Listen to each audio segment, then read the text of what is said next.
I, 35 female, have a daughter Kelly, teen, with my ex-husband Josh, 37 male.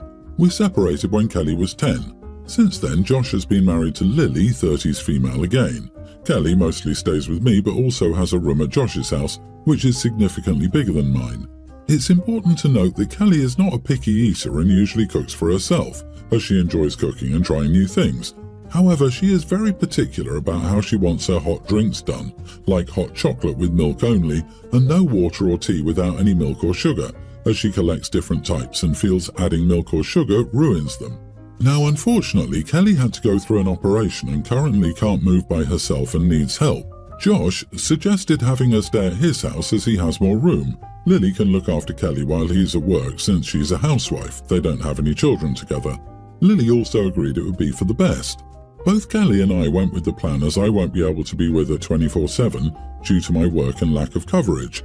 I won't be able to afford to be off work for long as I have to pay for her operation alongside other medical bills. It was a week on Friday since Kelly was staying with Josh and Lily, and I would spend time with her in the evenings when Kelly called me and asked me to take her home.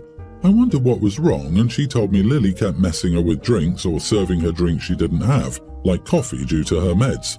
When my daughter tried to raise it with her, Lily said if Kelly didn't like it, she could make her own, knowing perfectly well my daughter is bedbound.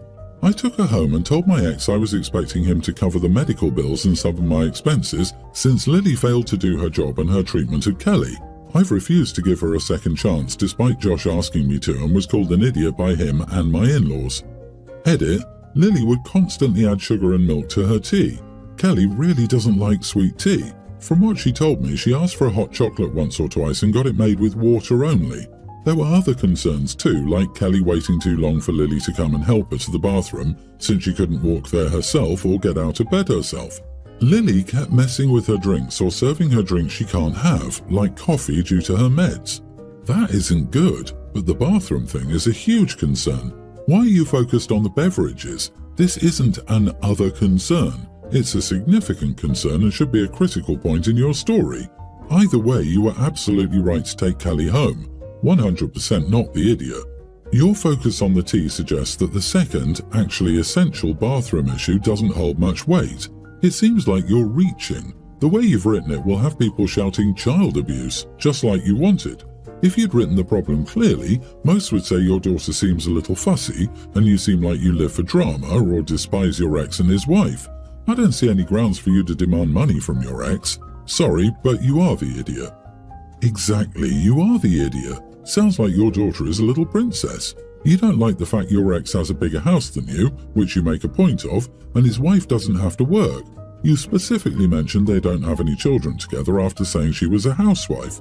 Putting milk and sugar in tea is hardly a criminal offense, and she made her coffee by mistake, which is hardly the end of the world. If you're unhappy with your current financial arrangement, say that using your daughter's current state to get back at him financially is very poor behavior. I disagree. The thing is that putting sugar and milk in tea is extra effort. If you know someone doesn't like it, why would you go to the extra effort to put stuff in they don't want and won't drink unless you deliberately try to mess with them? That, besides everything else, suggests that Lily doesn't want Kelly there but can't say so. She's doing many small things to make her life uncomfortable so that she will want to leave, which is precisely what happened. There's not enough context to discuss the money stuff, but picking up your daughter, OP's not the idiot. Until me, anyone in my family who had kids did so by the time they were 27. Generally, 21 was when my family members started having children. My parents were 19 when they started having kids. Their parents were about the same age as well, and my siblings all had kids before 25. They also finished having children in their 20s and are very conscious of that. I, 39 female, was an exception. I wasn't married or having kids in my 20s. This was something my family all highly judged me for because they knew I did want to have children. They all told me I was going to be so ancient when I had them. They made a big deal about me being too old for having children and not being fair to the kids because I'll be old while they'll still be young, and how much better it is to be active and capable of running around after them and to be the active grandma when they have kids, etc. It was really toxic, and my husband, who was only a boyfriend at the time, was stunned by the attitudes of my family. I told him how they were 35 and 36 years old, and were in a good place to raise them. I went low contact with my family for several years because the comments were no longer okay with me, and they couldn't respect my decision to wait. The number of ancient and geriatric comments I got was crazy, and I was 29 when I went low contact. Recently, my siblings and my parents, to a lesser degree, have been accusing me of rubbing their noses in vacations I take with my husbands and kids and the gifts we buy.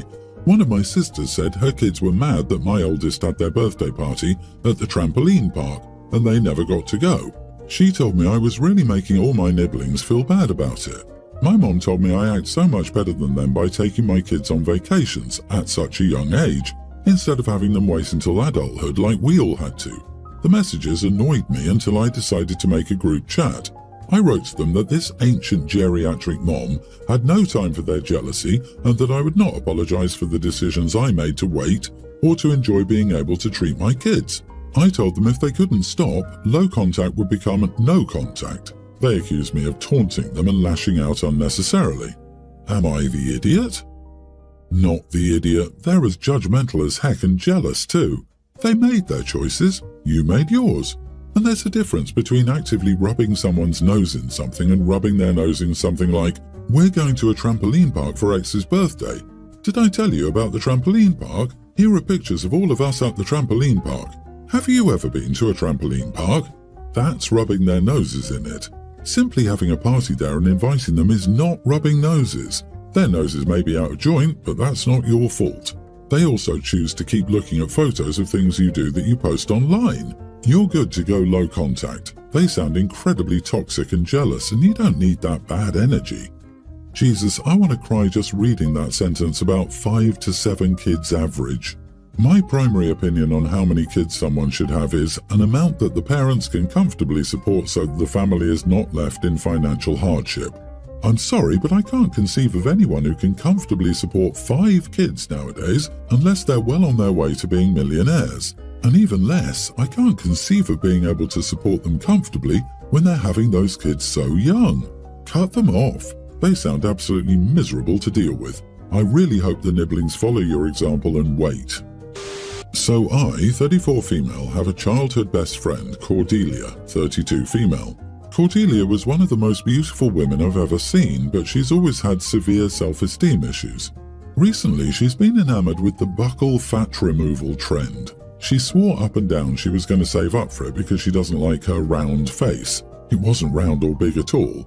She finally saved up the money and flew to LA to get the surgery, and this week she was healed enough to see some results.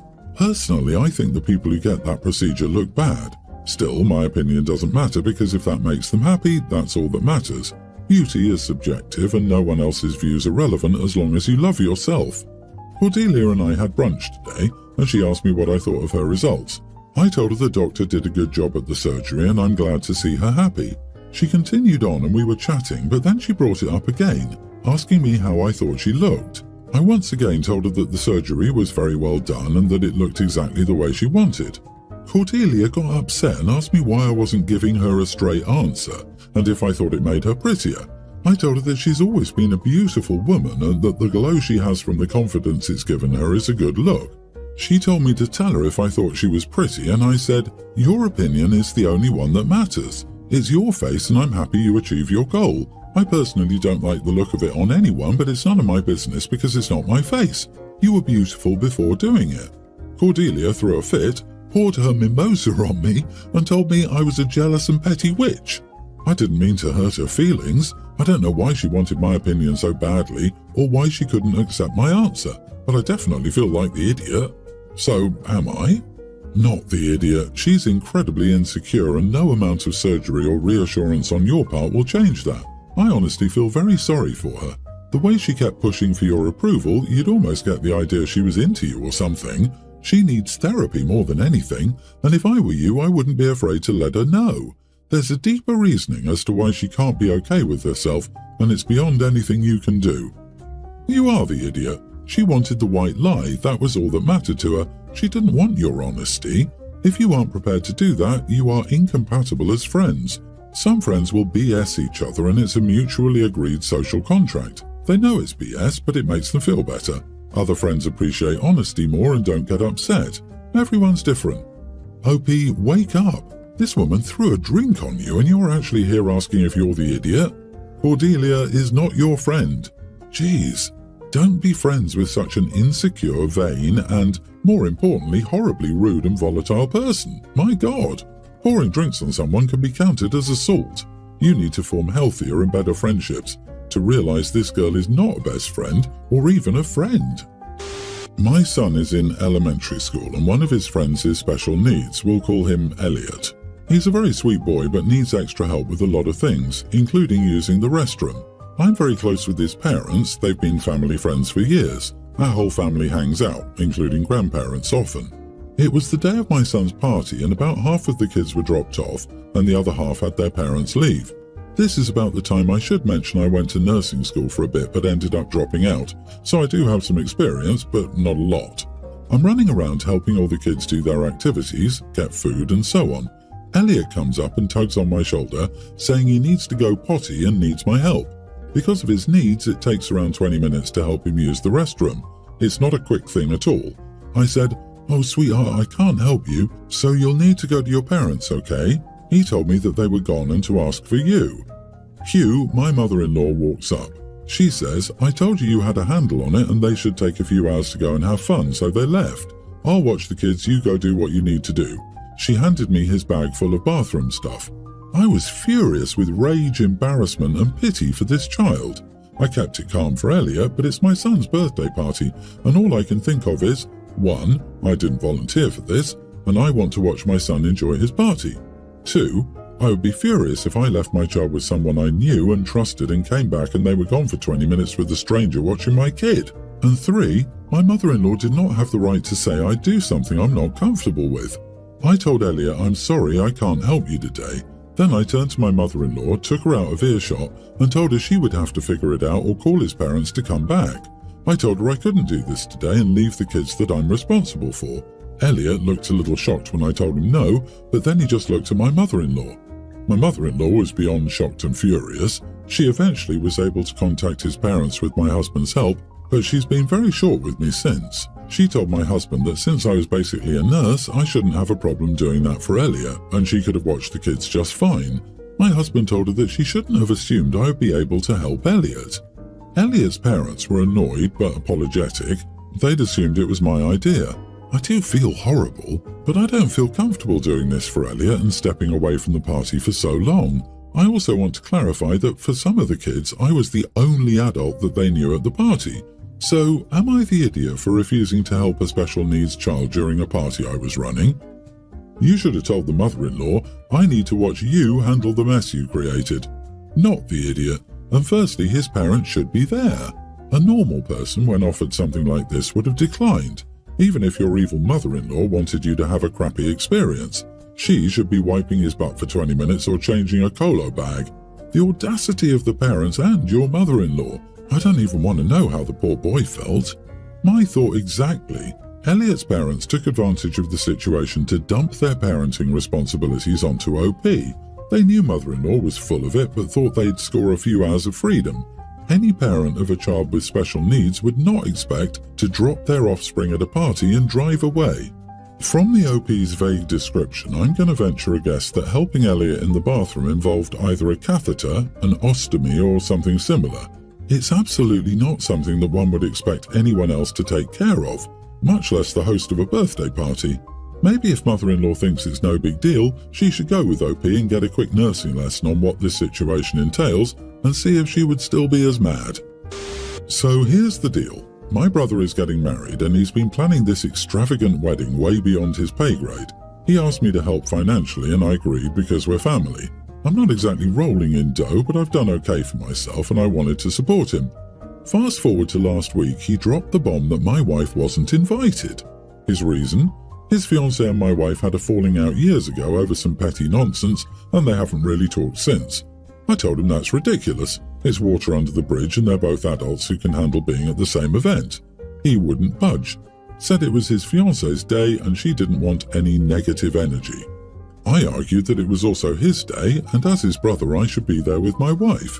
He got heated and I told him that if my wife wasn't welcome he could forget about my financial help. Now the whole family is blowing up my phone saying I'm being unreasonable and ruining what should be the happiest day of his life. They're all on his side saying it's just one day and my wife can suck it up and stay home. but I don't see why she should be punished for something so trivial that happened ages ago. So, am I the idiot for standing by my wife and pulling my financial support for a wedding that we're being partially excluded from? Not the idiot. They're all saying it's just one day and my wife can suck it up and stay home. It's just one day. You can stay at home and they can suck it up. They can also pay to fund your brother's vanity project if it means so much to them. They can suck it up and go to a cheap wedding too. Bad enough she's not invited to the wedding because negative energy, but not bad enough they're still willing to take his money and have been bombarding him since he backed out. They just want the money. Money always has positive energy, even if half of it comes from OP's negative wife. Yeah, he can have the happiest day of his life on a shoestring budget and without you. He's about to swear for richer or poorer. It will be poorer. After all, you've already sworn what's mine is yours to your wife. She shouldn't have to contribute to an event she's being left out of. I'm not saying it's true, it's more like a thought project. But even if your wife was objectively the bad guy, and they were excluding her for a legitimate grievance, you still don't have to support them.